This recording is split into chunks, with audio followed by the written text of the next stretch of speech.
so we're gonna get started. It's 7 minutes after 3 with our workshop. And first thing is public comment. Kelly, do we have any public comment? Okay. All right. And the second thing is diving into the work session. Number 1, discuss as needed. Do I need to read the public comment part of it? They're going to pass out. Discuss as needed regular meeting agenda items for the meeting posted Thursday, March 7th, 2024. Did y'all have anything that y'all wanted to discuss? I do. I would like to just make a comment on item Q in the regular agenda. It's kind of a lost comment at this moment since Tim isn't here. But we owe Tim a congratulations. Shows what a great mayor he is, and he drew no opponents. Absolutely. I had to circle this well. Good. Very excited for him not to have to run the whole campaign. So where is he? I think he He's laced and up now. Okay, Show up. exactly. yeah, So- yeah. So maybe we He's should lame duck. withdraw our thought. Yeah. I think he's on a phone call. I'm joking. I'm joking. I mean, do you want details? No. Okay, number 2, receive a presentation regarding utility business office payment portal update. Heather, you ready to go? I'm ready. Good afternoon, Mayor and Council, or Mayor and Council. So I wanted to come. on for her next role. That's right, that's right. We wanted to come to you today and just give you a little update about our online utility bill payment portal that we, I'll give it perfect for day, you. right? That we launched February 12th. So I've got with me here Melissa Reyes. Melissa and I have actually worked together in the utility business office for 20 years. So the whole time that we've been here together. So we built this thing with knowing what we had and what we're trying to go to as far as customer service. A few of the statistics from our office, we have approximately 34,000 bills that we send out a month. We staff answers about 4,000 incoming phone calls. Bill and maintain approximately 36,500 or so meters. And then we have 20 billing cycles. So we bill actually 20 days of the month, which for most months is every day. The longer months will have 1 or 2 days that we don't send bills. Just a little bit about our payment breakdown. These numbers are from January of 24. The top 4 payment methods, as you can see, they're all pretty much either auto pay or customer self-service. So on our website, our previous payment portal was called Click2Gov. So almost 10,000 payments on the website. ACH or bank draft auto pay over 5,100. Credit card auto pay 5,000. And then phone, IVR, it's interactive voice response system. That's where you call and you punch it all into the phone and make your payment by credit card or e-check. You can do that now, 4,700 payments. So 81% of our payments, we're calling automated payments. They're not necessarily draft, but self-service. People can go on and pay without staff having to actually process a payment. So when Melissa and I started, we took cash, check, and money order, and you had to either bring it to us or mail it to us. So we've seen a big change in 20 years. We have about 18,500 unique email addresses on file for billing. Again, about 5,400 customers that are on auto pay for ACH, bank draft, and then about 5,100 credit card customers. So why did we want to make this change? And I'll just kind of go through these quickly. One was our online portal that we had was implemented in 2005, 2006, somewhere around there. And it was very outdated. And it never had any real upgrades. It wasn't very user friendly. So we wanted to provide an online payment experience that would increase customer satisfaction by eliminating that friction, make it easier to pay and make it easier for staff to provide service. I'll tell you, when I answered the phone and somebody had trouble with online payments, I was like, somebody help, because it wasn't self-explanatory. You really had to kind of be in there a lot to understand how that system worked. We had limited functionality in the checkout experience. You couldn't modify auto pay. So if you were on auto pay and you wanted to change your bank account, you couldn't do that without contacting our office. So now people can do that up to the day that it drafts. I'm not able to process bank issued checks. So when you say bank with Extraco and you go say pay the city of Temple, ideally, we would get that electronically. And with our current process and what we had, we actually had to manually post those. So we were spending about 12 hours a month posting those payments by hand. And now we're able to do what's called online bank direct. We're able to actually import those payments from the payment processor and save on posting payments. The emails were not user friendly, and I'll show you. I have some examples of the old email and the new. And the portal and the emails, and again, it goes with the examples I'll show you. They weren't customizable and they weren't modern looking. They were really kind of jumbled. And so now we actually can brand our emails, and we have links in the emails where you can log in or make payments. And then we wanted to be able to convert all of the paperless billing and all ACH AutoPay customers to the new platform. And we had no disruption in those services. We were able to move everybody over. So this is what the email looked like. This is an example from December. So you can see how it's just kind of all jumbled together. We worked with our support to try to get word wrapped, try to get it where it would look better. So that's what we were sending people. Now this is an example of what the new email will look like. And when you get the email, you can actually, if you have registered and paid before using a card or a check, you'll see up in the top right corner, it says one-click pay. You can actually open your email and you go, oh, okay, that's good. And you can click that button and it goes through the payment process. So you don't have to log in. You don't have to remember a password, or you can click view invoice or pay now, and it'll actually take you to the portal. And Melissa, we're going to do a short little demo for you, but it'll take you to the portal where you can log in and do it that way if you wish. So again, Invoice Cloud makes self-service enrollments easier, so people don't have to contact us as much. These were just statistics from Invoice Cloud. We haven't been on it long enough to have our own good set of numbers, but most people enroll in AutoPay by being registered and going into the portal, but you can also enroll in AutoPay by just from the guest payment checkout. So if you don't ever create an account and log in, you can go that way and get enrolled in AutoPay. Paperless enrollments, I thought that was interesting, that the guest payment route, so just paying and not logging in, is the largest percentage of people that enroll in paperless billing. So people get it, they're like, yeah, I don't want to get a paper. Do they do that monthly, or is that? No, once you set it, Okay. yeah, you set it. And then if you want to change it, you can just log into your account and change it, or you can contact us. We can change it for you pretty easily. Multi-channel communication, so it's not just one email that goes out like our previous system.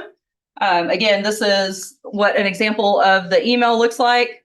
We can send up to 3 emails per bill. We send one when the bill's generated. We send one 3 days before it's due. It's just a little reminder. And then if it's past due, we send an email.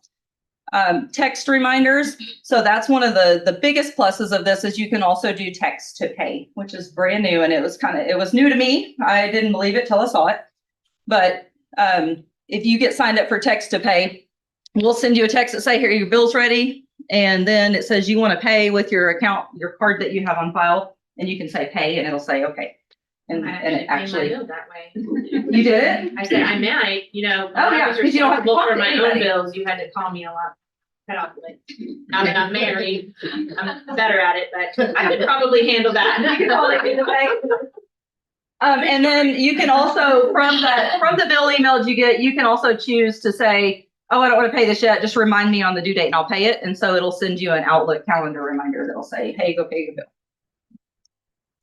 And on the staff side, inside the office, we have much better tools to help people. I think I can even handle this part. We look up a customer, we find their bill, and they say, I didn't get it, or I can't find it. Can you resend it to me? Well, one of the things we can do now is that text to pay. So we can click on that little mobile phone icon, pops up here. We'll say, give me your cell phone number. They say, okay, we hit send. They get that text message. And then if they click on that link, it goes right to the portal. And we've used that quite a bit, and people like it. You can sign up for monthly text to pay. So you can get an email, you can get a text, or you can still get the paper bill, or you can get both. You can get a paper bill and all the other notifications if you'd like. On that option, Mhm. when it goes to the portal, then they put in how they want to pay. You can. So if you click on that option, if you click on the link, it goes to the portal and you can check out there. Or if you're signed up with us, it'll give you the option. It'll say, do you want to just pay with this card on file? And you can say yes. I get it. Okay. How were customers notified? So before go live, we started putting messages on the bill in September saying, hey, new exciting payment portal coming soon.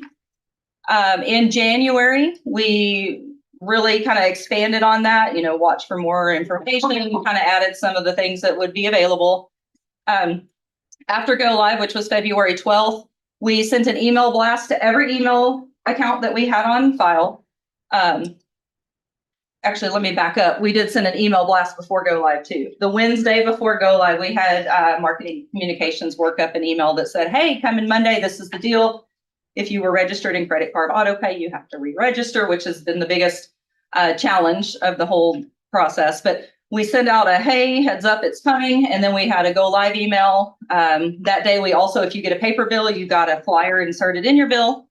And then on Wednesday, the 21st, we sent out a reminder to anyone who hadn't registered. Said, hey, just reminding you this is available. If you were on credit card auto pay, you need to go re-register. Since go live, so through February, we presented over 17,000 bills and notices. We had over 7,100 credit card payments processed, 3,800 ACH payments, and 194 PayPal and Venmo. So that was an added payment feature that we were really excited about. When you're on your mobile phone and you click on that link and you pay the bill and you check out, you can choose PayPal or Venmo and just click right through it.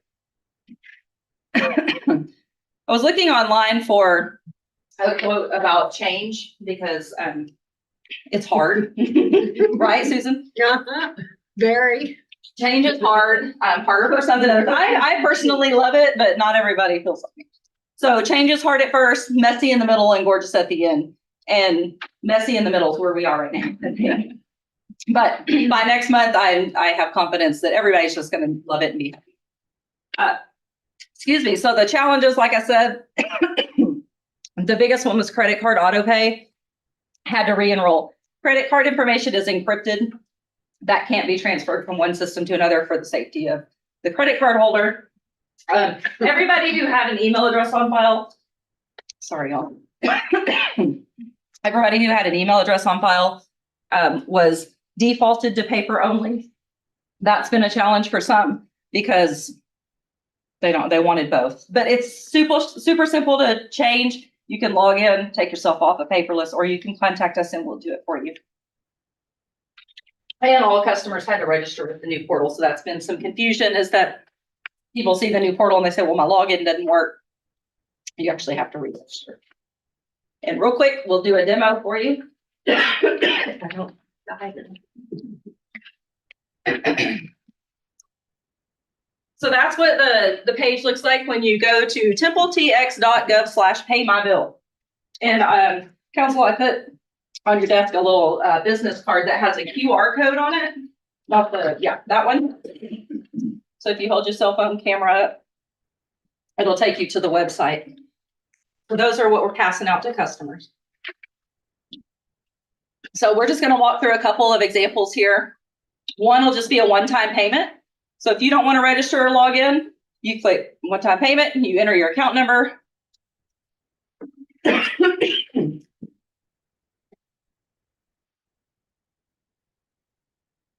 You select which bill you want to pay. And it shows you here, notice the previous bills and the amount due, and then it shows, the current and outstanding. You can also, from that point, you can click view the bill and it'll pull up the actual PDF copy of the actual bill that would be mailed out if you got paper bills. So there's that. All right, and so you could add that to your cart.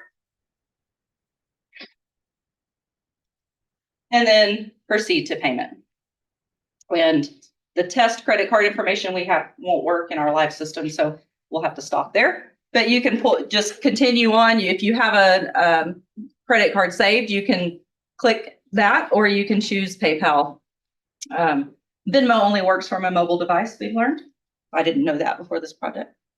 Do you want to go ahead and pay yours? Yeah. Right through it. We may have also ignored all of the emails and notices. I'm sure that's possible. So then you would continue and you would enter your credit card information. We'll go back to the home screen and real quick, just show you what it looks like if you were to go ahead and register. And let me add, if you continue through that pay now and you just went through a one-time payment and you got to the end of it, you have the option there to say, I want to go ahead and enroll in paperless or enroll in auto pay right now. Using the card I just entered, you can say, yeah, you know what, go ahead and charge me every month, and you can just check a box. So she's going to search for her bill. She's going to choose the one she wants to register and create online account. And that's Kevin Beavers. I think this is one of the pools. I'm not making green. We should have just done forensic. Yeah. We're banking on my mark. The question is, did you send Brian a shut off note? Maybe. Not yet. That is confidential information. It's possible, Susan, it is possible. And then complete registration, and then Kevin Beavers is just now getting an email that says, hey, you've been enrolled. And from here, you can choose to, again, enroll in auto pay. Kevin is enrolled in paperless. So yeah, from that home screen, go back one, Melissa. From that home screen, you can choose those options and also the pay by text. And once you choose those, then you can view the bills, you can view previous bills if you had recent payments. And again, all of this stuff is from February 12th forward as far as the payments and stuff go. We were able to pull over the bill prior to go live. So everybody had one bill at go live. The historical information, we have it. So if you have people concerned about, I can't see my past bills, super simple for staff to send them to them. So they just need to contact us. That's all I've got. Any questions? It's really remarkable. It's much better. Just remarkable. My staff loves it. It's been good. And again, change is hard. And for every, I won't say upset, every call that we get where somebody's not super happy with having to change, we've gotten 200 thank yous. So we can't make everybody happy, but we're sure trying to make it easier. Once they get re-enrolled, then they won't have to do anything else. Set it and forget it. So when you're registering, if you have multiple houses You can add them. on one, Yes, you can add it, and so you can add more than one to the cart and check out at one time, where before you had to log into each account and make a separate payment. Heather, I just hit the manage my account and everyone that has. Yes, so anyone that had Kevin Beavers, he's on all of our parks accounts, obviously. He could go add that account. So once it recognizes his email address, it'll say all of these other accounts are also City Temple and they have your email address. Do you want to go ahead and register all those? And he can just select them. So. Can you consolidate all your water bills into one, like into a group billing and have them paid all at once? I don't think you can. And the reason That'd be is nice. because they're billed by billing cycle, and we bill every day. So one on, West Avenue D is going to bill a different than Canyon Creek. Yep. And so the due date and the auto pay date is determined by the bill date. You can turn off the notifications. All right. And you can be enrolled in auto pay and not get an emailed bill. So you can just have it paid. And we will still enroll, if people want to enroll in bank draft and they don't want to go through and do this online, they don't have to. They can come into the office and fill out the paper form to enroll in ACH. Can't do the credit card. But what we did do is we got 2 iPads, and we've had quite a few people come in and want help. And so we have staff just go sit down in the lobby with the iPad and actually help them sign up. So they're signing up themselves, but staff is kind of doing it. So we're not entering the credit card information ourselves. They're doing it, but we have staff to assist. Do we have any way, if somebody's in auto pay and they're not getting a bill, they may have a big water leak, and not realize they paid $500 water bills for a couple months in a row? Is there anything that will warn people? Yes, so we have someone that every day looks at our billing reports from the night before, and anybody that's on auto pay that has a bill that's more than $100, which is a lot of people, they just kind of skim down through them and look for something that stands out, and then they go look at the account and make sure it looks normal for the customer. If not, they call. Nothing automated, but we do It's have really checks in good. place. Really good. They'll figure it out eventually. They do. I can tell you that after this week, everybody that was already a customer with us will have billed. So Monday will be the route that we build first. We'll be starting over. So one more week. And we are people that were on auto pay that didn't re-register. We won't just go turn them off. We are making phone calls and leaving door hangers. I'm trying to make an extra effort to get them re-registered. Eventually, if they don't, we'll have to turn it off, but we can then help them get registered and get set back up. Is the volume high enough on auto pay that you can identify savings, like, not having to mail out bills and, Well, all that? So very the manual- savings will be with paperless, because you can be on auto pay and still get the paper bill. Right. But yes, and eventually, the goal, Invoice Cloud as a company's goal and one of their marketing tools they use is to say we'll increase e-adoption and paperless billing. Mhm. For us, it's there are people that just aren't gonna want that. So we're not gonna push it on anybody. It's available. And I think the more and more, as the years go by, we have fewer and fewer people that want to see it. Although They don't people read them. finally die, is that what you're saying? Maybe. Hey, we saw people that walk in and check on the first of the month. They walk in. You're all thinking it. I remember walked in cash. We do still take cash. But yeah, you can see a lot of people, the credit cards are really just huge transactions. That's just our way of life now. Well, we'll say that District 3 challenged you all hugely today, ironically. It just happened to be on the day I was gonna come stand in front of you, Susan. Thank you. It was great. Thank you. You gave me a mild heart attack before I came over here. Me too. You all were wonderful. Tamara was wonderful. David was wonderful. Thank you so Oh, much. you're welcome. And we've had nobody that's contacted us that we're not able to help. So if people would just call us and let us help them and instead of, being angry and He said shaking. he told me he's shaking a lot of trees today. So if they would not shake the trees and just call the tree, we could definitely help. That's good. You were, all of you were. But everybody's got mine and Melissa's business card. It's got our cell phone number on it there if you ever need us. And I gave you the card with the QR code. And we've got more of those if you decide you need them to give to some people. We've got some. Very good. Good job. Thank you. Very good. All right, next item is to receive a presentation regarding the downtown police campus and the outdoor firing range master plan. Reynolds. Good afternoon, everybody. We've got a few people I want to introduce.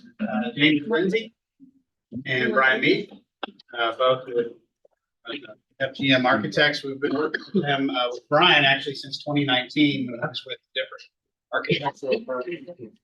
Today, they're going to kind of walk you through the downtown police campus expansion master plan and the outdoor firing range. So I know perhaps in previous years, the thought was to get rid of that outdoor range. I think we can better utilize that for some training and development for our folks. We are building a 10-lane indoor range at the public safety campus out of the fire station. However, we still have a need to do some long-range shooting, some outdoor shooting with our SWAT team and other uses. So you're going to see kind of their thoughts and ideas. Let me introduce Brian just very quick. He'll be the one giving the presentation today. James is just here as eye candy.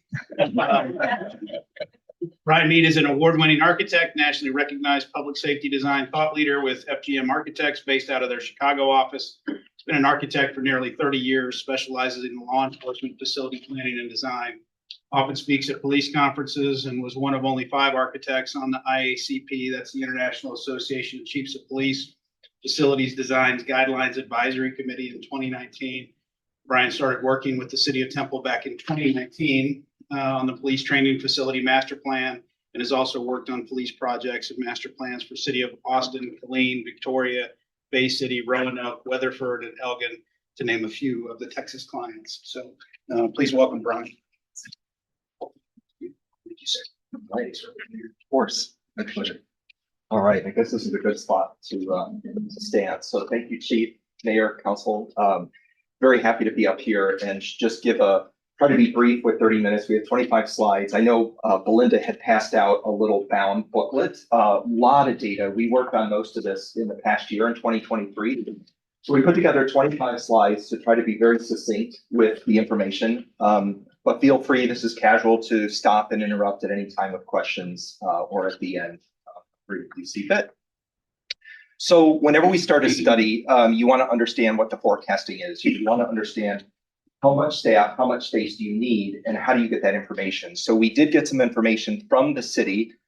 Just recently, I think one of the 2023 estimates from the Zonda Education Analysis was to help us understand, from the 2020 census, how big is Temple and how fast are you going to grow? And so we were using we know there's the census population column and then there's the estimated population. So just for quick, we used the last column to show that our study, which tried to look at 20 years out, what is the future vision of the police campus in 20 years? So we wanted to align that with the 20-year mark from this study. So that shows, that potentially a 54% higher population than what you have today. So that is tremendous growth in a 20-year period. So when we had that data, we also then did a whole bunch, and I won't you're going to see slides that have a lot of detail, but we worked with Chief Reynolds and all the user groups to look at a current column of staff, a 5-year projection, a 10-year projection, and a 20-year projection. So the high level is that we're around 165, 166 sworn officers today, and then about 44 civilian staff. So you're just over 210 staff with the Temple Police Department. And then we were trying to do a master plan, even though there might be some, short-term, midterm growth. We really wanted to look at that 20-year mark. So in 20 years, it showed somewhere around a 35% increase between sworn and civilian staff. So that is definitely, those additional 73 staff members. Some of them are patrol officers, which don't all have desks, but they all need lockers. A lot of the staff will need workspaces and, just amenity spaces that just do not exist today. So when we did that analysis, we did a bunch of surveys, questionnaires with all staff, and we wanted to just summarize the 4 main things that quickly rose to the top on many of the surveys. And these were some of the most maybe common conditions and shortages that we recognize. That starting with the outside site, there's definitely. Do we have this information in our books? Yes. Which book are they to be in and where are we? Well, this exact slide presentation is not in the booklet. This is a succinct version. Okay. But all of this text is in this report. Somewhere. Yes, Yeah. and it is chronological. So this is in the downtown master plan report. So this would be under section, the beginning section. I don't remember what page it is exactly. My apologies. I'm sorry. No worries. So starting with site, there's a shortage of parking. I mean, the spaces today aren't enough Staff parking. for staff parking. Thank you for clarifying. No. There is parking. Meeting spaces, a lot of meeting spaces. We've come out of the whole pandemic area, but there's still a lot of need for collaboration for meetings, small, medium, large spaces. Very, very much lacking in that 3-story facility. And then shortage of workspaces for nearly all staff. So even before those 73 staff increase, there's still a shortage in all the departments. And you'll see in some graphics that even though Special Investigations Unit and some other areas will be moving out to the training campus in a couple of years, which will help, there's still shortages in patrol and investigations especially. And then key staff amenity spaces. It's hard to get quality police officers. And so retention and recruitment, there is competition with every municipality, all agencies from Austin up here. So to try to have the kind of spaces that will retain and recruit your best officers is really important. And so we want to make sure that we're staying on trend. We're helping the Temple Police Department have the adequate type of wellness spaces, break areas, fitness for both physical fitness and mental health as well. So many of you are probably familiar with the 1 square block. It's just a little under 2.5 acres, but it has egress only from East Avenue B on the south. So one of the things we do when we do threat assessments and risk analysis is you really want multiple exit points out in case, I mean, especially with the fairgrounds and all the traffic sometimes on the south, you really want multiple ways out of a secured parking lot. In case there's some sort of incident that happens, you want different ways out. So that's one of the shortcomings, besides being very, very limited on secured staff parking, where staff today have to park outside of that boundary. Obviously, you see in orange the buildings. You have the support building, which is just under 3,000 square feet, and the main 3-story building is about 48,000 square feet. There is some limited covered parking, and then the city lot to the west. Again, we talked about the need for staff parking, covered parking. You know, it does get hot in Temple. There's a lot of expensive police equipment and radios in the vehicles, so there is a benefit. We're seeing this especially throughout Texas and the country, to improve covered parking spaces. Maintenance support building is definitely too small. When we talk about future command incident vehicles, extra evidence processing bays, those need more space. And then just the safety. If a small holding area was to come back to the site, when you're bringing a detainee in with handcuffs into that booking area, you really want an on-grade level path just for safety of both the officers and the detainee. That doesn't exist today. So having maybe a sally port arrangement and then good public wayfinding, even though there is a large lobby up here in the northwest, there's a little bit awkward, not the best use of space on how people get into the site. So we go from the existing site to, at the end of pretty much last year, we arrived at this master plan that went from about 2.5 acres to double it to the 5 acres. So the big gist of this is that you would take over, obviously, the site east of 6th Street. So I know there's most of that is city owned, but there would be some more purchasing that would happen. And that would really help Chief and the department achieve one of their biggest goals, which is almost tripling the secured parking. So having almost 300 spaces, that was the goal, to get all secured staff, whether you're sworn or civilian, trying to have all staff in a very well-lit, safe, secured environment at night. So getting all of that property just next to 8th Street would be a big help. That allows multiple ways in and out. So if there were a lot of traffic or activities on Avenue B, you see there's a full north-south drive aisle now that connects to Avenue A. There is one exit to 8th Street. So you would have all of that parking. The main parking would be improved, even though what you see in white are some additions. You would have a lot more covered parking, which I'll show in one of the future slides, but you would go have another 54 covered parking spots. And then one of the things we talked about is when we maximized the parking on the east block, we maximized the parking in the middle, we were still short of our 300 part goal.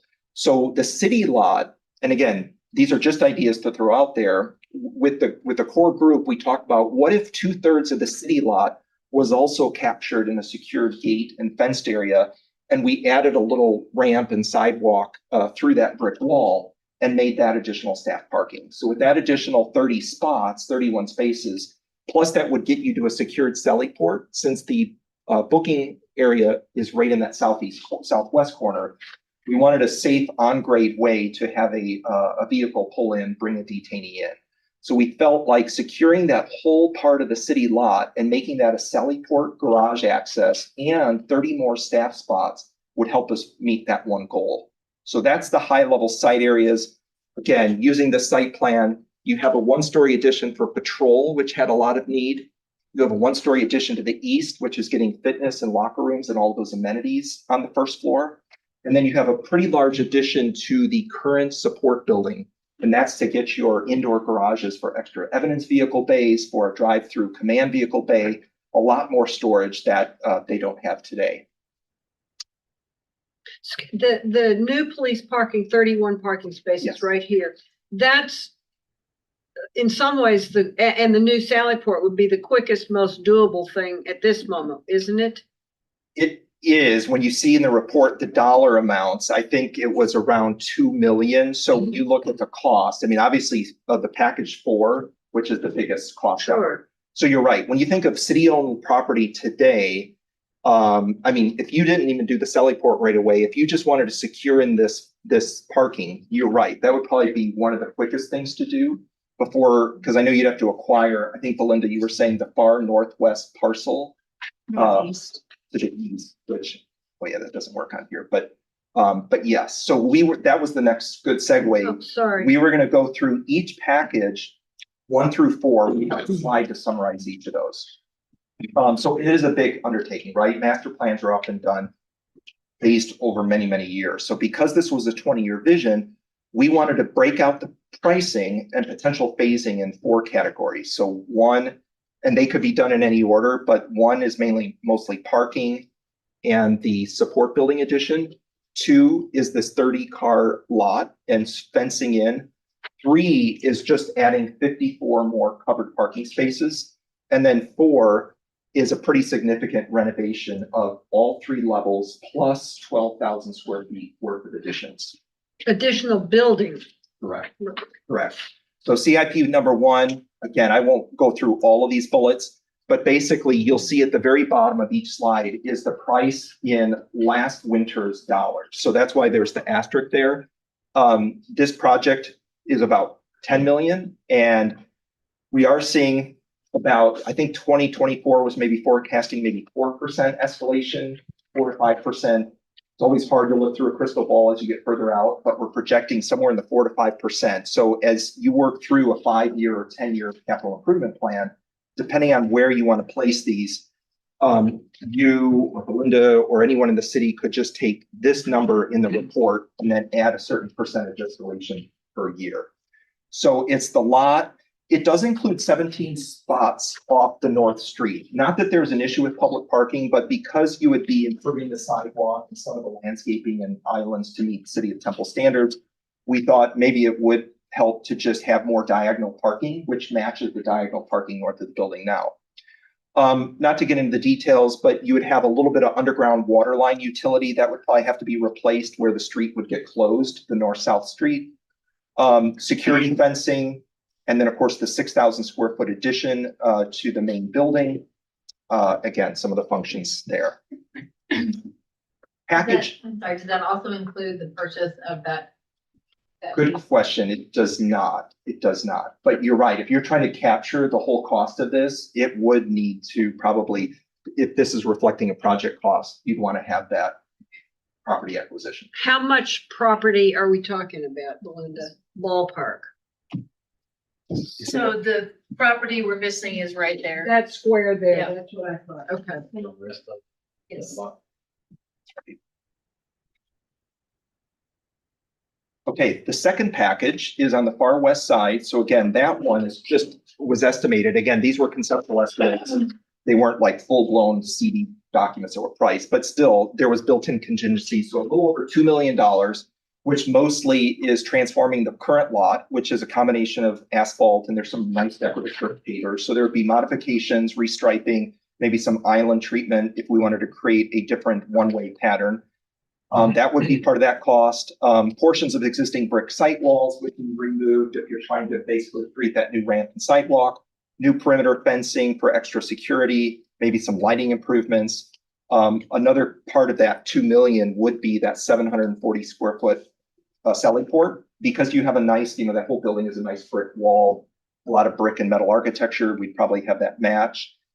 And then a little bit of underground utility work again. And then it's kind of minor, but where we're showing the Sally port today, that nice public plaza does go right where the Sally port is. So that plaza would get shortened by about 16 to 20 feet. So there'd be a little bit of landscaping plaza rework as well.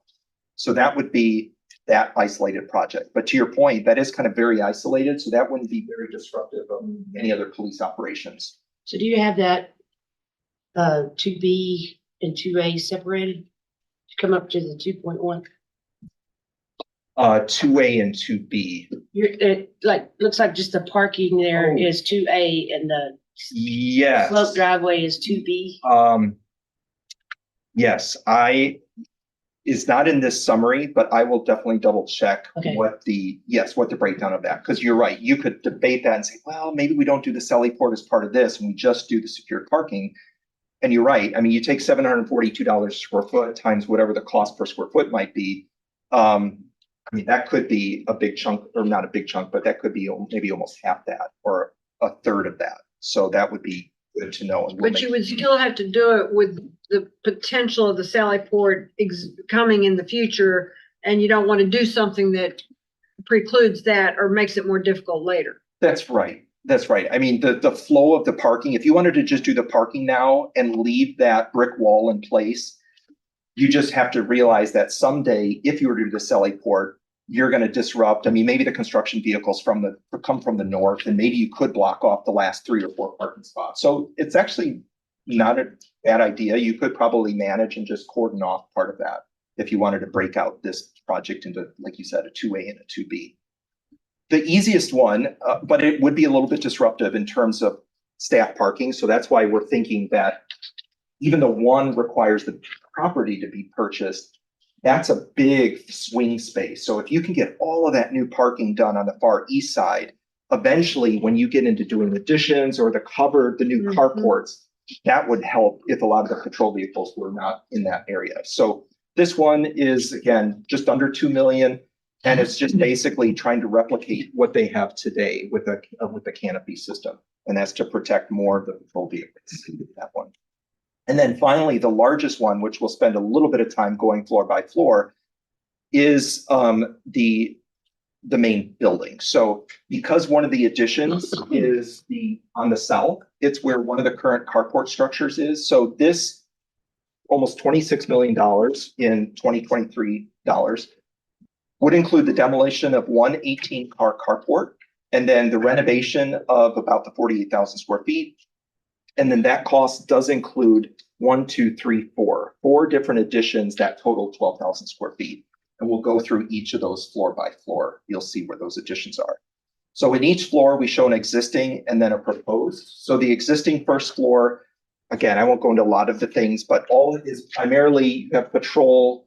You have, the current booking area, which isn't used as booking. It's more for storage, things like that. You have records down here and one of their main and largest training/community rooms there. So all departments need future staff, future growth, and expansion, especially if this were to return to booking someday. So the proposed, even though they're slightly different scale, and we included some more site work on the proposed, but you're seeing the addition of the Sally Port here. You're seeing some additions to the lobbies to make them function with better sight lines and approach. You're seeing a large addition right here for patrol, for extra patrol offices, briefing room, break areas. And then what you see in purple is the existing building ends right here. And today, the locker room and fitness room are on the second floors. And so one of the things we've heard about ever since we did some of the first surveys and questionnaires was just, you always want good adjacencies and sound separations. And unfortunately, you ideally do not want to stack and put locker rooms with loud weights banging and music above, a training room or office spaces. So there is a lot of noise transfer that happens from the second floor, banging down to the first floor. So plus, if a lot of that use is by, let's say, the patrol officers, some of the biggest amount of staff in the force, for them to have to go upstairs every day before and after shift to change or to work out. I mean, when we design brand new buildings, we pretty much do all of that on the first floor. So we wanted to promote bringing down the fitness and locker rooms to the first floor, so it had a lot easier accessibility there. Okay, so those are the summaries of the first floor. The second floor, existing, you can see in purple, that is where the locker rooms and fitness are. So if they move to the first floor, you can see how much room on the second floor is allowed for another department. Property and evidence, like so many departments across the country, is bursting at the seams. Retention periods for homicides and different types of biological evidence is increasing longer and longer. And so they need a lot more space. And of course, command suite can enlarge a little bit. So we're showing a reworking of the second floor, where when fitness and locker rooms were to leave, we would have their some of their units, COPS unit and professional standards would move over to their command suite would expand. And then we're having the crime lab come down from the third floor and have a much larger evidence lab for better equipment, more capabilities, and then a much larger evidence and property storage area. So on the second floor, most of it is a gut renovation. The only area that would be new construction is this red box right here. for the second floor. Otherwise, all the other additions are just one-story additions around the site. And then finally, the third floor has a few different apartments that would vacate. So as I said in the note there, the SIU, which is the far right side, they are going to be vacating to move into the training campus up north by Fire Station 8. The red is the crime lab, which would be going downstairs. And this unit, the cops unit, is going downstairs as well. So with those vacating, it gives a lot more room for investigations to basically expand. So all these different investigation units would expand. There would be a major case room. So one of those big goals you remember from the beginning slide about having not enough meeting space, having a war room, a major case room, where you can have 30 or 40 people really work together and collaborate on issues is something they're very much lacking and a lot of departments have. So we'd be able to create that on the third floor and then have another smaller break hub wellness room. Because currently today they only have one in the whole building. So that would be the improvements for the third floor. So a summary, we just summarized all 4 of the packages as described today. Again, 2023 pricing, it was valued at around $39 million for all of those. The next few slides are focused on the outdoor range. So I guess I could pause for a second if any of you had any specific downtown campus questions now. Otherwise, I could go through the last 4 slides on the range study we did. Or you can just wait for the Quick question about the water lines. It sounded like you were gonna relocate a water line on 6th Street that was on the east side.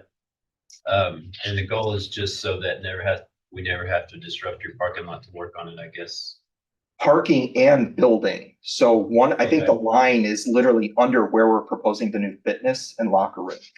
So you're right. If it was just parking and site work, it wouldn't be as big of a deal. But because I think one of the lines is actually going under a building footprint, we'd obviously want to get that relocated for the future.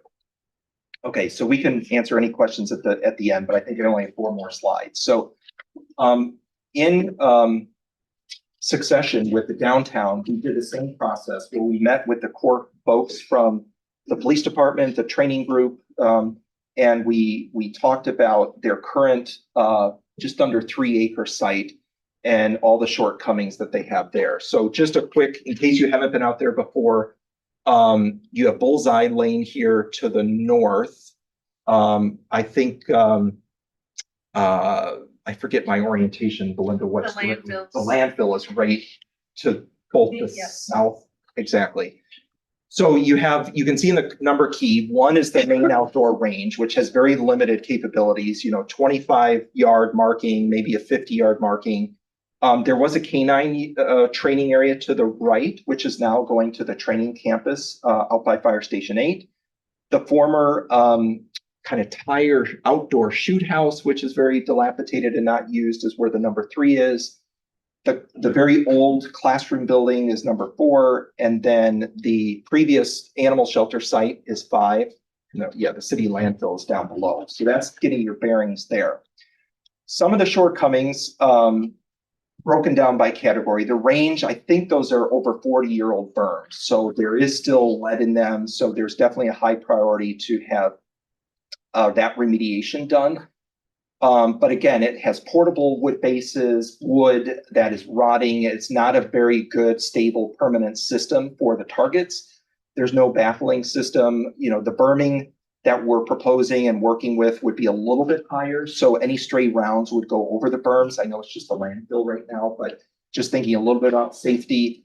Also with safety, there's been some trip hazards, falling hazards. It's kind of ruddy, uneven ground. And if it is raining, there's a bad drainage system. So it tends to have water that collects and sits. And so between the water on the uneven ground, water in the tires, the sand, there's mosquitoes, there's insects. It's just not a very good and well-drained environment right now. And to reiterate what Chief said, there is no sniper qualification. So even though the indoor range will be really nice, all weather conditioned any time of year, but that'll have a 50-yard limit. So if you wanted to do extended range training up to 100, 150, not only from a standing or prone position, but if you wanted to get up at a sniper higher 10, 20, 30 foot, which that is valuable training, That can't happen at the fire station site. So that's one of the things that we think would happen at this site. Obviously, the shoot house, like I said, it's not very safe. It hasn't been used for years. And then the small building, which it does need a classroom, and it does have a classroom, but the capacity is inadequate. It's not well ventilated. It lacks storage for targets and equipment, and you can see that's the top image. It needs improvement as well. So the top goals were to remediate the lead recovery, to reconfigure the range. So instead of the range going north, where you're shooting towards the dump, you would actually grow that 150-foot yard distance by orienting it east-west. You would construct a brand new support building. So instead of that old little 1,700 square foot one, you would do a 3,000 square foot building. You would add the sniper tower and then create more on-site parking. So those were some of the top goals of that project. So this is the master plan early site sketch of that. So again, to get your bearings, we still have the dump to the south. You have Bullseye Drive. The dashed line shows the existing old training building that would be demoed. And then we tried to salvage some of the parking lot, where the animal shelter was. And then this is the reconfiguration of how to do this really long. They would remediate and reconfigure some of the same berm that's on the south, but then the berm that goes north-south, they would totally move that around after it's remediated to create, and probably bring in some more dirt as well to create the new shape for that 150 yards. That gives you the sniper long range shooting ability. That's right. Not the sniper, I'm sorry, the long range. That's right. Long range. I mean, you see the 50, Right. 100, 150. So you could do long range at standing position, or here's the tower here. So just doing the range and the berming is just under 2 million. The tower itself, was budgeted around $500,000. And then the building about 1.5 million for that building. Here's the breakdown again of the costs, soft costs. So all of those, so even on the main campus, even though the bottom always just had the total project cost, this kind of shows the anatomy of a project cost, right? So you have the construction costs, which we often say is the bricks and mortars of the actual building. The soft costs are all your architecture, engineering, design fees, testing fees, permitting, plan, furniture, anything that is not permanently fixed in the building. And when you add those together, plus site acquisition, I mean, technically site acquisition should be a soft cost for that one project, CIP1. That equals the total project cost, which is most important to city council and to the city to know what is it going to take to do that whole project together. So that's it. So for outrange master plan, it's just a little under 5 million if it was to look this master plan. I'm sorry, I missed something. Did you say we have to acquire some property for this? Not for this one. I was referencing back Oh, to okay. the Yeah, and project number Yeah, one I got at the it. downtown campus. okay. So I think that was the last slide. So now, if there's any questions related to the range master plan or the downtown master plan, I'd be happy to answer any of those. Is 150 feet, is that industry standard? 150 yards. Oh, Yards. So Okay. that's very, very long. So Okay. yeah. Yeah. Where do we do sniper, do we, chief, do any sniper stuff now? 450. Where? We travel to do it. Whoever's Okay. got a range that's long enough or is elevated enough for us so we travel to do it.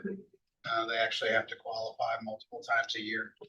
And long range we travel for also? Yes, ma'am. Not good. Yeah. So yeah, it does definitely cut down on travel time. I've seen them be as long as 250 yards. I can tell you that's too long in my opinion for me. So 150 is ideal. And of course the elevations, I don't know if you had a picture of the tower. There's a couple of different ways you can do it. You can actually, that's one that's, kind of built from scratch. There are others that are just on it, stacked, but it gets you different elevations, different angles, and it gets you in an elevated position, which is typically what we'll utilize on any of our sniper qualified officers, or I like to call them mark units versus snipers. It just has a different ring to it, but it would be very helpful. Tracy heard 150 feet, that I can do that with my eyes closed and my hands tied behind my back. It's gonna be longer than that. I had 150 feet. Sure, sure. Any other questions I can hopefully answer?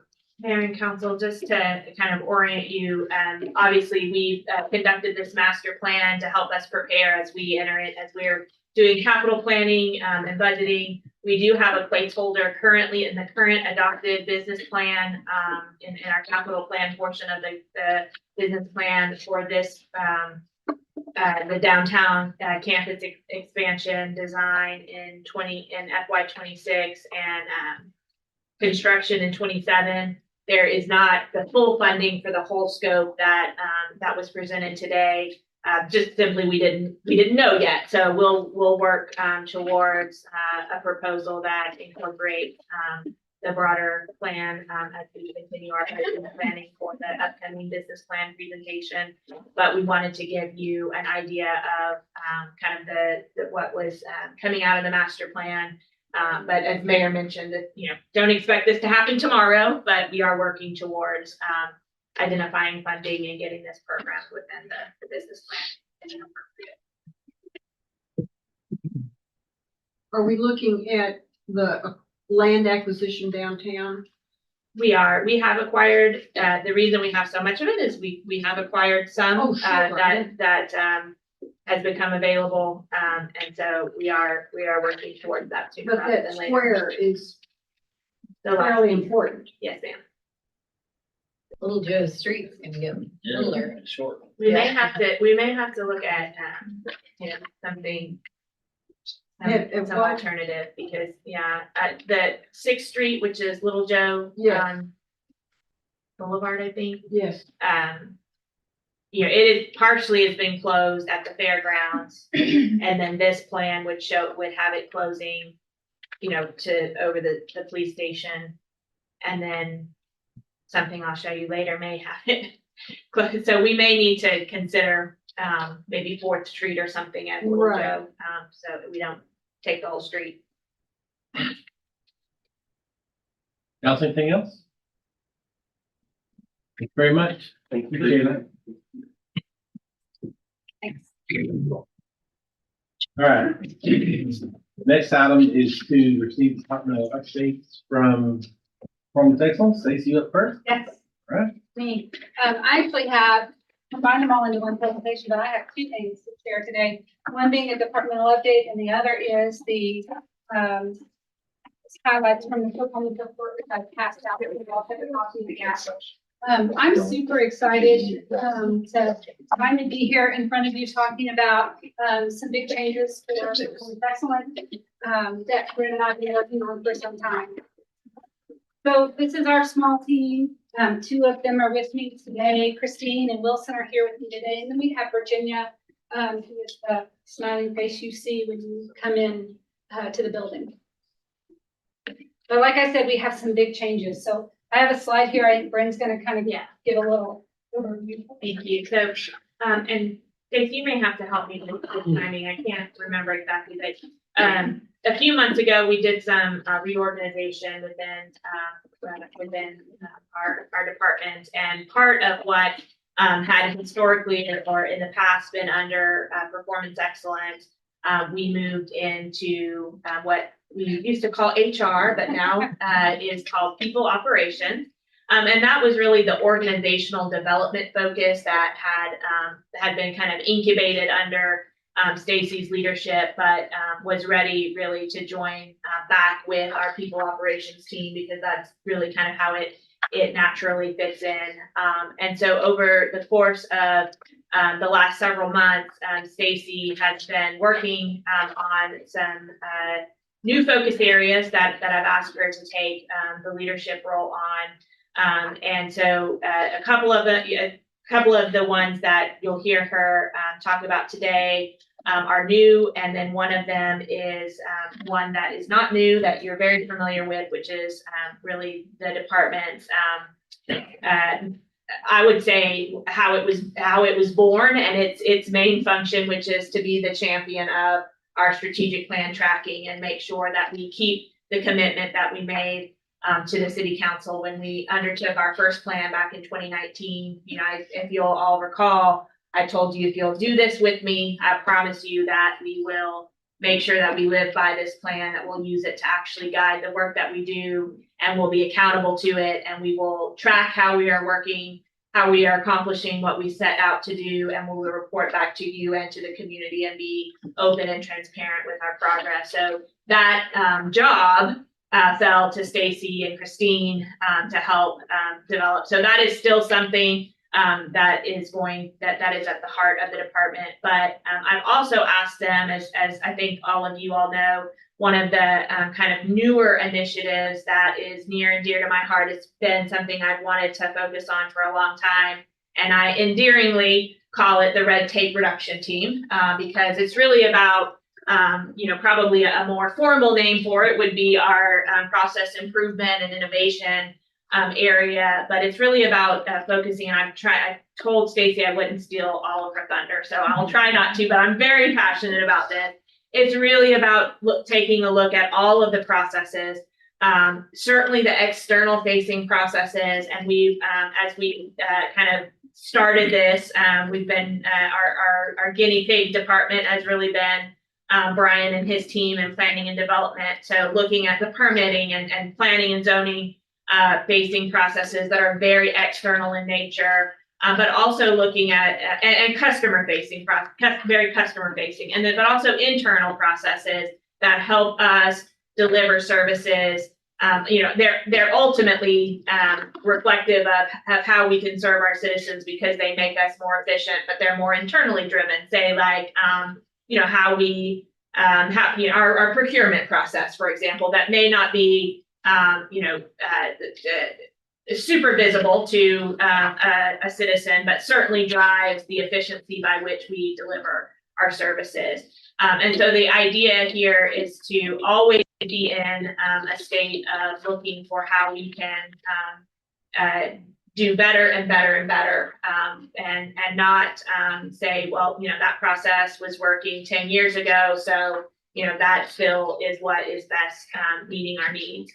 And then the other which I'll try to muster as much enthusiasm as I can here. The other area that Stacy has been working on for me is our legislative affairs program, which, if council will recall, 8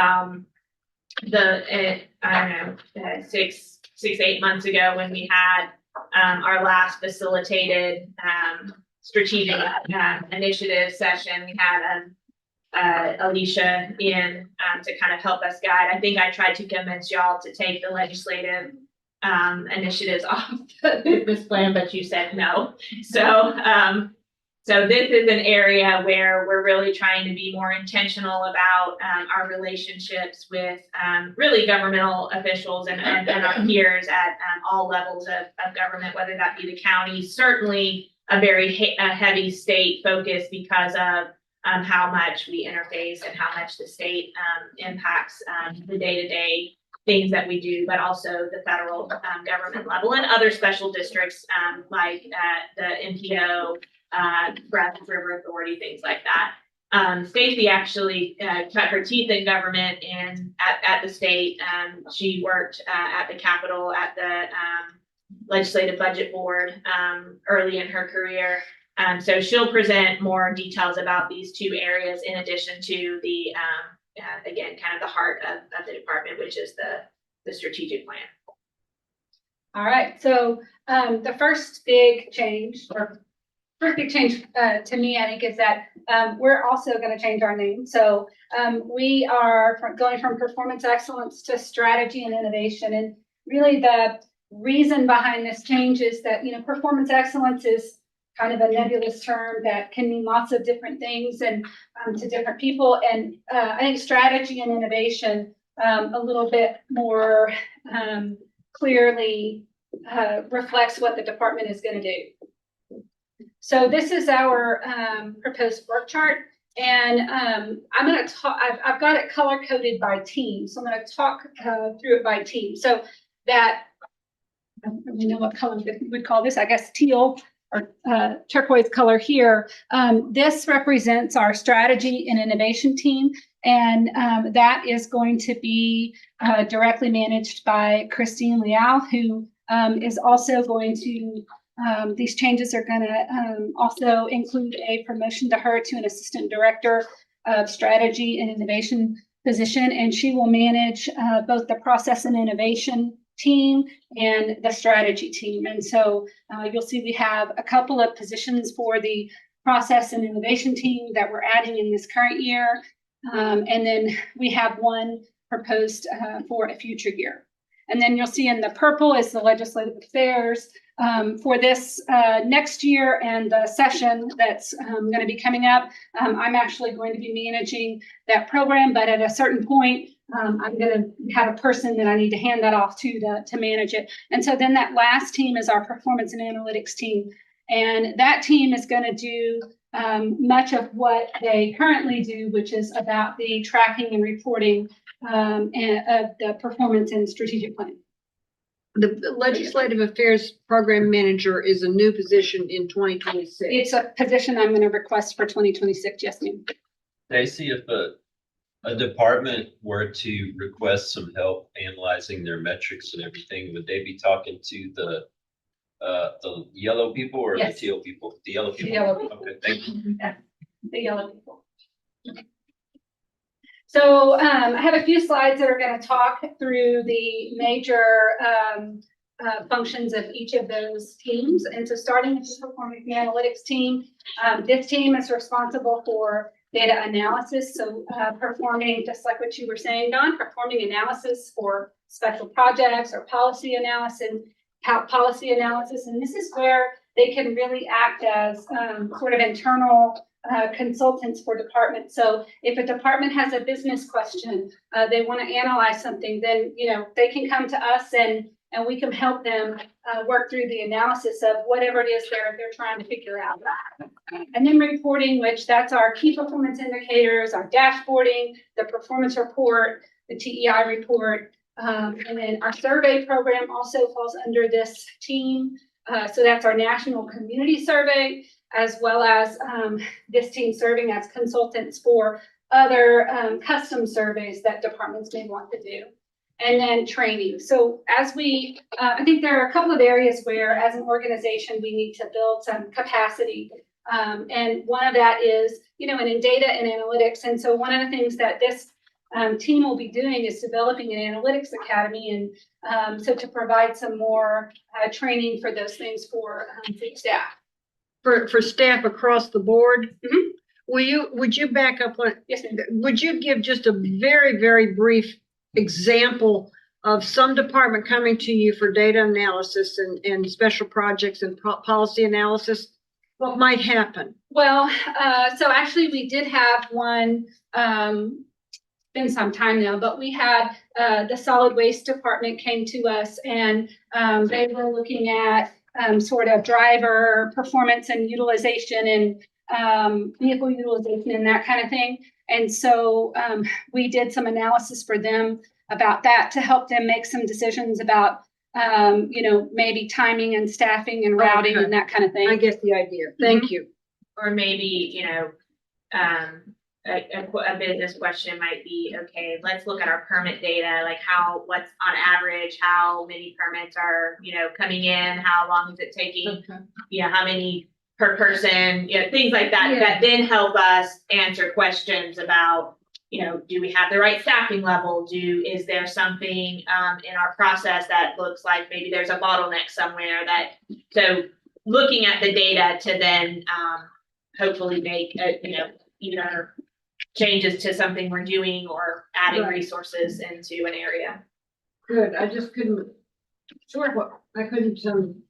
Thank you. Yes, absolutely. And then so the strategy team this is strategic planning. So developing, tracking, monitoring, reporting out the progress of the strategic plan. This team is going to manage that. Now we're going to get into those two new teams that I mentioned. So process innovation. So that's process improvement. And again, this is sort of a consulting type of work where we'll assist departments in trying to improve internal and external services. We use things like data, process improvement frameworks, training and other tools to help departments run through process improvement projects. So, another good example, I think, might be something like the process for how patrons check out books at the library. And that's not to say that process doesn't work perfectly now, but that's another example of a process where we would come in and sort of the way one of those projects works is that you map out the current process. So you look at what does our current process look like, and you have all the experts in the room. So it'd be, in that instance, it'd be Natalie and her staff. They're the ones that do this day in and out. And so they know their process. And then you look at that process and you try to find where are there things, there are bottlenecks, are there areas where some technology or something could help us to do something faster or better or more efficient. And then you develop out what the right process should be. And then it's really testing that process and analyzing and then refining and that kind of thing. So it's sort of an iterative process, but that's the way a process improvement team would work.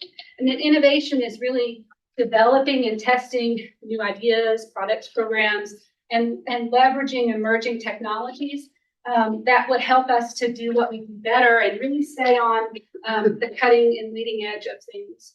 And then training, again, this is another one of those areas where I think we can improve the capacity of the organization for this kind of work. So there'll be some training that this team will provide for Lean Six Sigma and other process improvement methodologies and techniques, so that when we bring in departments to do this work, people understand and have some knowledge base in work and what we're going to do. So some of the goals for our process and innovation program, and a lot of these are, I think, are really connected, and really the first one, enhance efficiency and effectiveness, really doing what we do better, leveraging emerging technologies again, improving the quality of our services and increasing citizen satisfaction. Those are primary goals for this program, increasing our accountability and transparency. So one of the things that you do with this kind of work is you use a lot of data. And with that data is really reporting out and we're really tracking and evaluating and monitoring things. And so that increases that accountability and transparency, and then increasing our organizational agility and adaptability. So those are some of the goals that we'd have with this process and innovation program. And then legislative affairs. So one of the first things that we want to do with this is develop a legislative task force. And that the way I'm proposing that, it's a 12 to 15 community member team that would really serve as advocates for the city, both to the community and to our elected officials. And then developing a legislative agenda. So with input from you all, with council, city leaders, with city staff, and the legislative task force, we would identify what the city's priorities and key issues are for the upcoming legislative session. And then legislative engagement. That's really, really developing and sort of nurturing our relationships with our elected officials. One of the things that we have planned related to legislative engagement is a delegation day, which is where we want to invite our elected officials to come to Temple and learn about some of the great things that we have going on here. And then tracking legislation. So as session starts, monitoring and tracking legislation as it is filed and moved through the process, so that we can make sure that, if it's something that we feel may have either a positive or, especially a negative impact to the city, that we're monitoring that, and we make sure that we're having our advocates reaching out for us, and we're reaching out for us, so that those people, the decision makers, are educated and aware about the potential impacts of the legislation that's going through.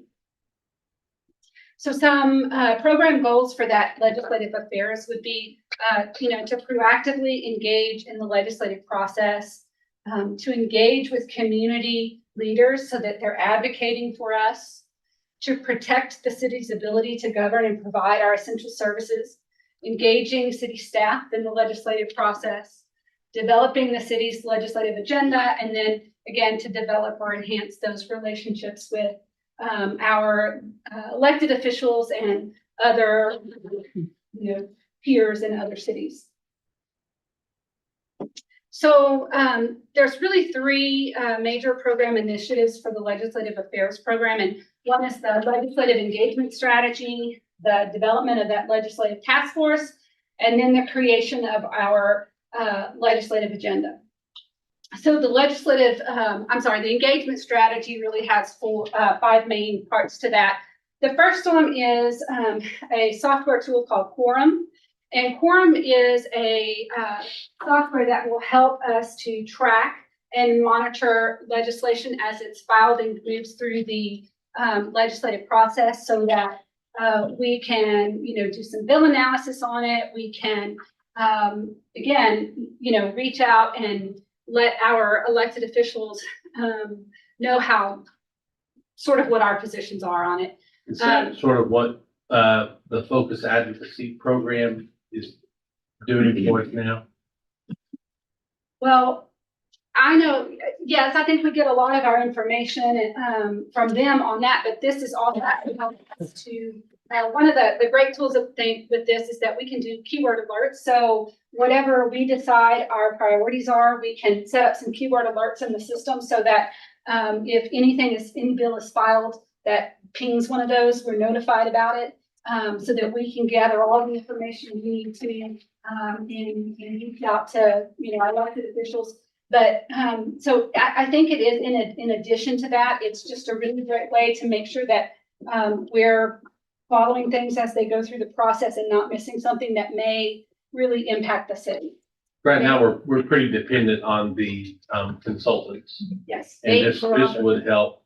I can see the city with the keyword alerts, et cetera, being more of a driver to have our consultants working on things that matter to us versus them sending information down that they think matters to the city. Right. So there's 2, maybe 3 programs that are fairly common. They can have a previewed, or what do you call it?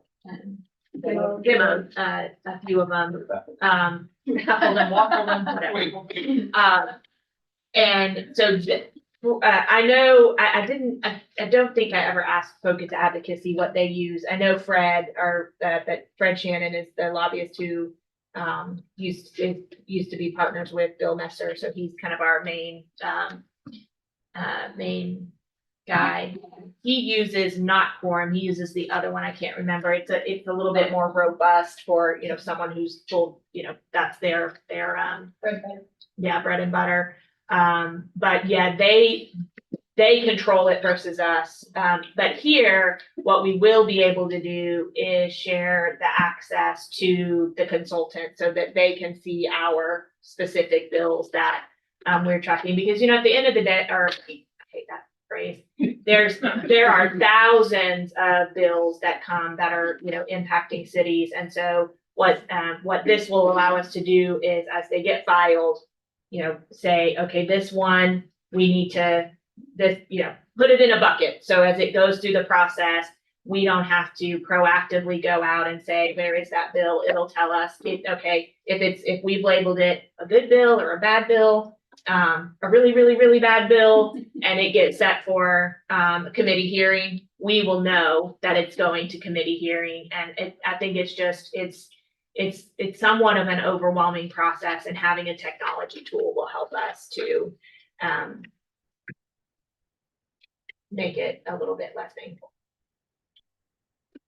The timing is really, really important for us because we're clearly having major legislative changes. Yes, there's a lot of new legislators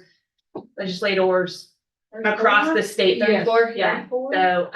So this is going to be something that all cities, are thinking about, or I don't know what they should be thinking about. Yes, exactly. And there are some that are more proactive and active than others. And Stacey, I can't remember if you already just said this, but she's been working with some of the cities that are have some more well-established programs, like Sugarland and Georgetown are kind of thought leaders. They've been doing this for a bit. So we have we've got some examples of, what's been working well for some other communities. And then, your larger cities like, Austin and San Antonio, they'll have full staff, Sure. Full-time teams working on this. We're certainly not there yet, but I'm certainly excited to not be the only one working on this. So I somehow roped Stacy into it. It seems like so many of the issues are urban issues that we're concerned about. And other municipalities are concerned about, that there's room for real collaboration and dollar saving. Yes. To the joint municipalities.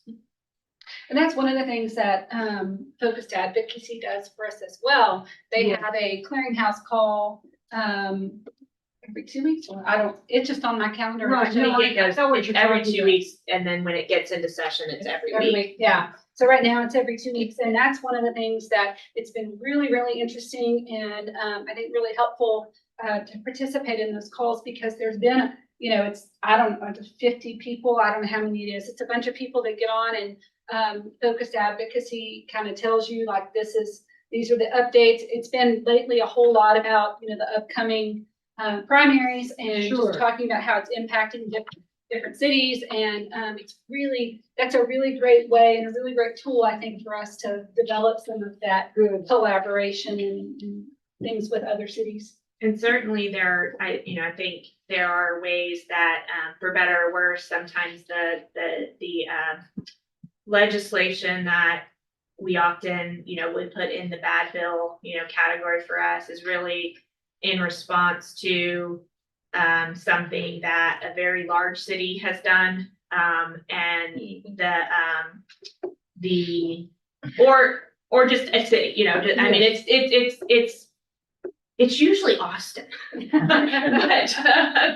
But anyway, so sometimes even having allies with other cities Yes. that are not, Austin or whatever city they're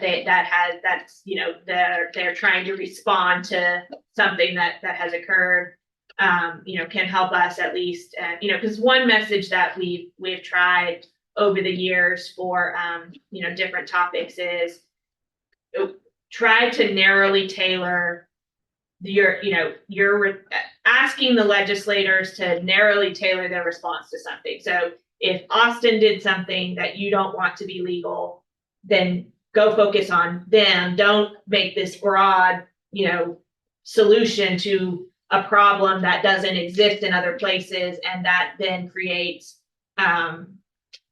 unintended consequences. Sure. And the bill last session, which really was born out of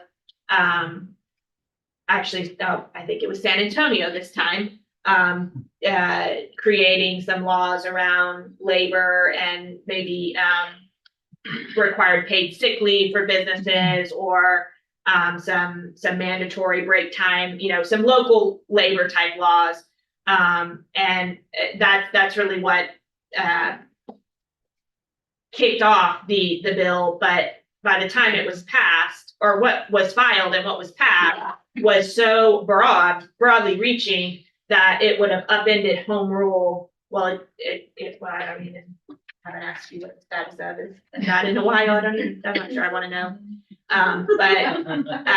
It was such a, instead of just this, we did all of this. So I say all of that to say, I think sometimes if we could partner with other like cities, our voice may be heard a little bit more to, hey, don't, if you're trying to fix this thing, just go fix that thing. Don't do this thing. Maybe. Makes sense. So it won't happen. It's an approach to try. Well, I think I'm not sure. We commiserated yesterday. So the delegation engagement is again about that delegation day, and really just having routine touch points with our elected officials. And then, city council engagement. So you guys play a really big role here in helping to define what our agenda is. And so we'll start with you. Once session starts, I'll be providing some routine updates, throughout the session for you. The possibility of maybe, developing some position papers, that'll come from the mayor that, we could send out to our, elected officials, letting them know, where the city stands on important issues and potential legislation, and then city staff engagement. So I think it's really important that we, talk to and bring in our city staff in on this process as well. And so we will have some training for staff on how to develop a bill analysis and process, providing feedback. And then city staff will have an opportunity to provide their input into our legislative agenda as well. And then finally, that communications plan that I've been working with communications and marketing to develop will really lay out the frequency of our updates and touch points with staff and how we're going to address that throughout the legislative session. So that legislative task force, a little bit more about that. Like I said, we're proposing that 12 to 15 community members, maybe starting kind of like what we did with the strategic and working group, tapping into our board and commission members, but other stakeholders as well. Proposing that it be kind of chosen in the same way, maybe through mayor and city manager working together to select those members. Members will receive an orientation really about how the city works. So some potential topics: municipal revenue and finances, land use, economic development, public safety. So they'll get some education so that we can help them understand the impacts of potential legislation on city services, because we're going to ask them to go out and be our advocates, not just to our elected officials, but also to the community at large. They will also have an opportunity to provide input into our legislative agenda. And then ultimately all of this is culminating in our legislative agenda, which, like I said, is going to be directed at going to be developed at the direction of the city council, input from city leaders and staff, the legislative task force members, and our legislative consultants. It really will identify what's important to us, those key issues that we want to make sure we're focusing on. And it will help us to provide our elected officials with our important information and important, really information about how this potential legislation could impact the city.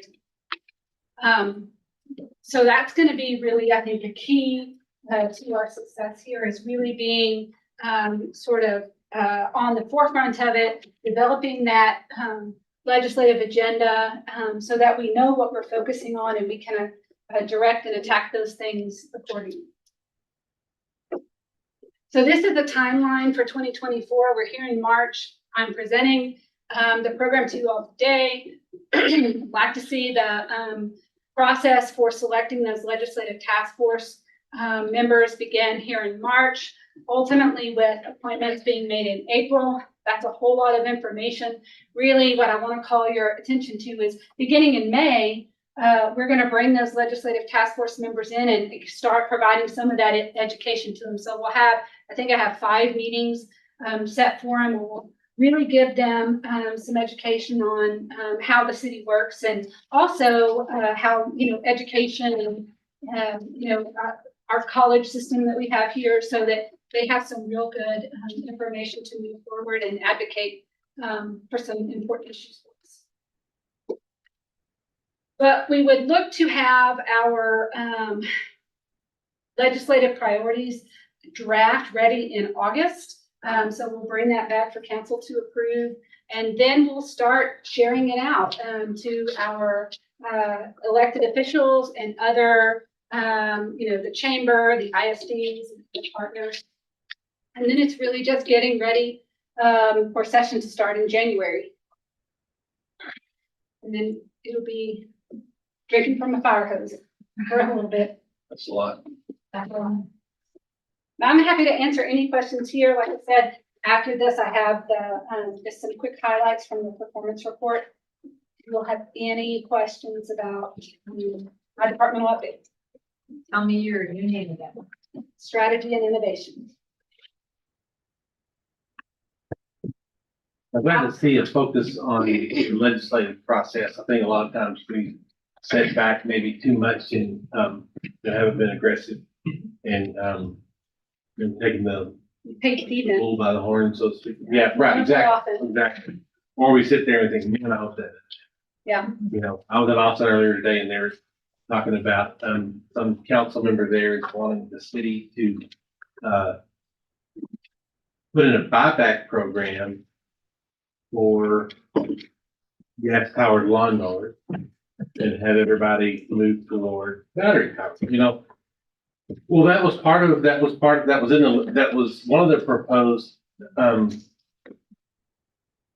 issues, I guess, in this last legislative session was, cutting down on gas powered lawn equipment. So, no, man, I just started reaching into stuff that makes your life more difficult and it seems so small to so many of us. And all of a sudden it becomes brutal. Everybody has to do it because we play defense, right? Instead of stepping out and saying, that's dumb. And we're not doing that. Tim Davis' opinion, whoever has electric lawnmower, whatever. But, check your man card. So I'm glad to see that we're moving in that direction as we get larger, right? Yeah. And then Brandon and I were report one day, and she said, you realize that Temple is in the top 5% largest cities. Remember that? In the state. And you don't think about that as being, you think of the Houston, et cetera, but we are as large or larger than 95% of every city. And so it's time for us to act like it. I think a lot of the things that, if we are able to better educate our citizenry in the moment that it's happening,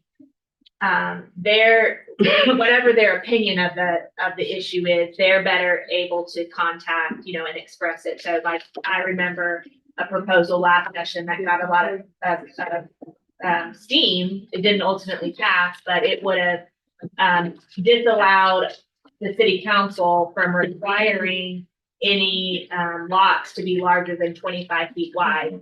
So that would have passed probably with 99.99% of people in Temple having no idea, that passed. And then the next zoning case that comes through, next to an established neighborhood, and you're not able to do anything but, 25-foot wide lots, there's gonna be frustration that you're gonna feel. And so I think this will help us help as much as we can influence some of let's make sure we think about every impact of the decisions and that we create opportunities for our residents to engage, not just with us, but with, the state or whatever level of regulation we're working on at that particular issue, so that there's a more comprehensive policy. And like you said, in the conversation earlier, something like that in a large city, right? 25-foot wide lot, that makes sense, right? If they're trying to infill, in a downtown area or something, but then all of a sudden, legislatively, it gets pushed onto every city. I think it makes sense in some places in every city, but it doesn't make sense all places in all In every cities. city, Yeah. right? It's good input. So, frustrated with the process right now. Yeah. You got a lot of work to do. Yeah. Thank you. I'm really excited. Fix it, Stacy. Yeah. But I'm really excited, like Brent said, just getting me back a little bit to, my time at the legislative laboratory, just being involved there. It was really exciting. So I am really excited about that, new responsibility. So, I'm sorry, really quickly, and I'm sorry if you already mentioned this, but Stacy has also met with all of the staffs of the, at least the current sitting representatives. So she's met with Representative Buckley's office, with Senator Flores, and obviously we'll have a new representative, but she's met with Shine's office as well. And then she's been working closely. We do have legislative consultants that, you know, the city provides for us, so she's been working closely with them as well. So we're trying to plan it out so that we don't, you know, it doesn't get to December and we think we gotta do something and it's bills have already been filed. Right, performance report. Christine, I gotta say Christina Wilson here, and I wanna, shout out to them because they do all the heavy lifting along with the departments. But in publishing the report, they do all the heavy lifting, and I think they do a fantastic job. So this is, I don't know, Christina, did we start with 2021? Okay, so we've been doing this report for a few years now, and we haven't changed the layout very much, but there are a couple of sections of this book. The book starts with strategic plan progress, and what this is going to show you is for each initiative or priority, it will show the lead department, the target date, and the status as of September 30th, 2023. The next section is departmental performance, and that will show the department's FY23 accomplishments and what they are currently working on for FY24. And then the last section is our key performance indicators. So I have some just sort of overall statistics about the plan, the strategic plan. So we have completed thus far 90 strategic plan initiatives. We completed the most that we have since starting work on this strategic plan. We completed 28 in FY23. There are 50 initiatives that are on track. There were 7 that were delayed. There were 6 that were past due. And if anything is either past due or delayed, they are footnoted and there is an explanation. There are 56 that are for a future year or that we have added for 2024, for a total of 209 strategic plan initiatives. We have 50 that are expected to be complete in 2024. We have lots of work to do. 28 in 2023, we got lots to do this year. 24 expected complete in 2025. So I have the rest of this presentation organized by focus area, and for each one, we have some progress highlights that have a few that just kind of highlight a few of the initiatives that were completed, and then some KPI highlights as well. So for the high, I'm sorry. Can you go back one? Mhm. So 28 completed in 23. Yeah. Typically on these items that need to get, that are part of the strategic plan,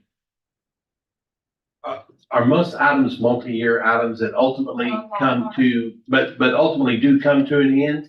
Because at one point during the strategic planning process, we talked about, there are a lot of items that are in the strategic plan that they don't have an end date, right? They just go on forever, like, you know. That's the organizational priorities.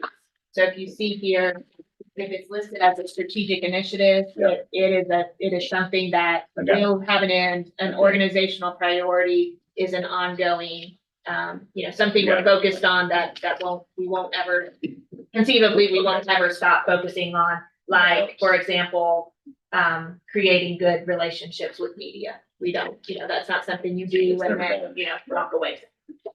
Okay. So I guess my question ultimately is, are we, with 28 in fiscal year 23, are we gaining momentum and getting these things done more quickly? And then you said, what did you say? Maybe even 50 are expected to be completed in 24? That's a big jump. Mhm. Why? Probably because you're starting to have the culmination of multi-year, plus some of the annualized ones that, because some of them are just, they're completed within, a discrete fiscal year, but, some of them that started a few years ago, it's also just a matter of, some of the initiatives are very narrow and, can be completed relatively quickly. Some of them are much more broad and take a lot more time. as council very well knows, this is a fiscally constrained plan. So it's not, you don't see it as an initiative in a year until it's resourced in that year. Yeah. So it also has to do with availability of funding and Yeah. 'Cause it looks like you guys are gonna be taking 25 off almost. Well, we're making a new plan. Yeah, that's one thing we're gonna discuss on the 20th. How we're gonna handle it. Yeah. Okay, good. That helps me. I appreciate it. So back to the high performing organization. So I highlighted 3 initiatives that were completed in FY 23. So the airport implemented the fixed base operations strategic business plan. We developed a community organization partnership policy. People operations developed a talent and recruitment strategy and employer branding program. And I know now you see all of that over Facebook. I think it's fantastic.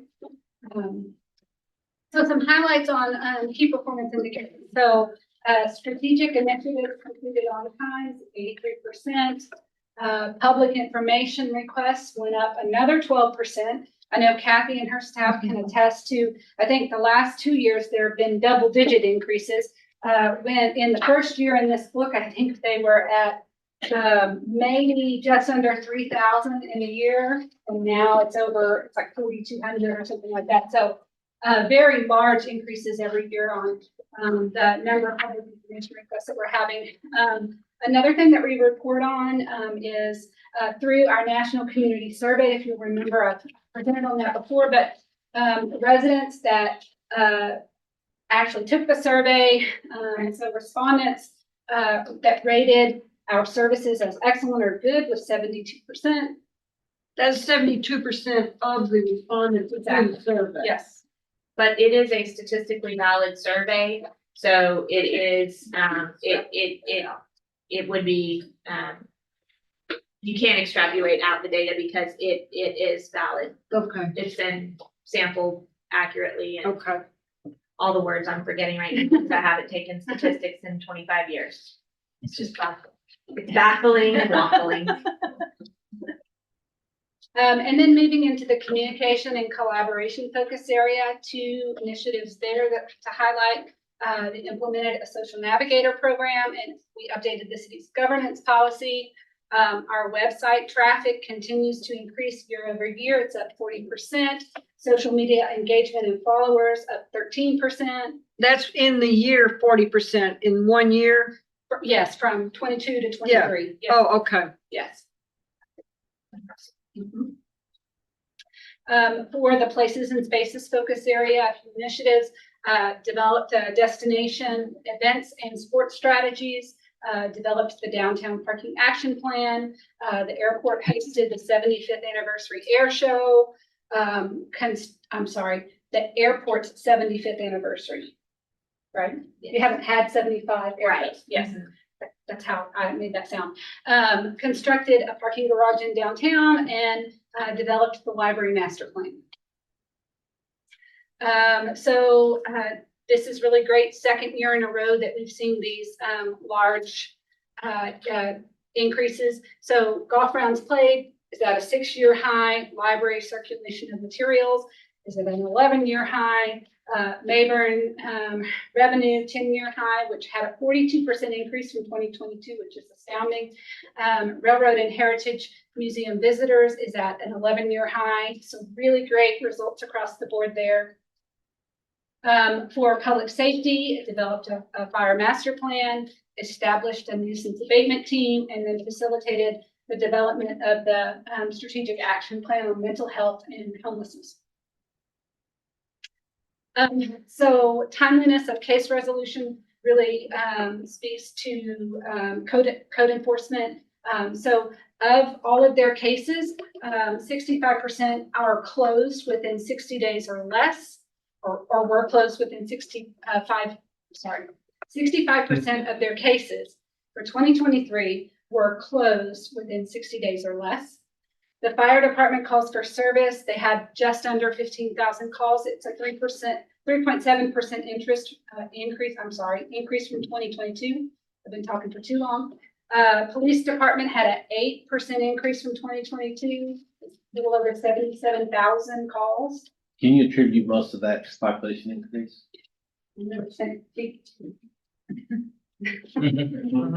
For fire, I think, yes. Well, then if you back up like to the library, can you attribute those increases to population increase? Or is the advertising,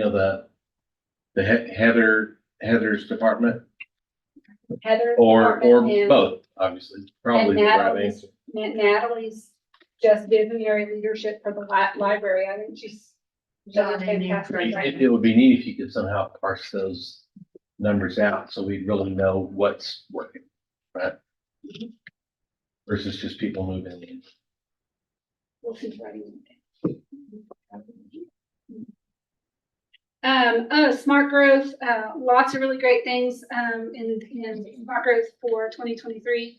Updated the airport land use plan, expanded the capacity of the water treatment membrane plant, implemented a capacity management operations and maintenance program, constructed the new solid waste complex, constructed the new airport executive terminal, developed space utilization standards and conducted a space use analysis, and then constructed a new parks and recreation maintenance building. Airport fuel cells at an 11-year high, the number of permits at a 10-year high, inspections performed in a year at a 10-year high. Tons of solid waste materials collected at an 11-year high. Water treatment and distribution at a 6-year high, and incentivized capital investment is up to 50%. And that's all my fun facts. Good, thank you. I'm sorry, you guys have been all done. I can do it. Did you have accreditation? No, I'm just kidding. I say it every time. We didn't know, we didn't get it. Yeah, exactly. It's actually listed as past due, which is kind of sad. Oh. Your water bill? Yeah, my water bill. All right, very good. It is 5 minutes till 5. We will delay these other two presentations until the 21st. And this meeting is adjourned. See you downstairs. Thank you.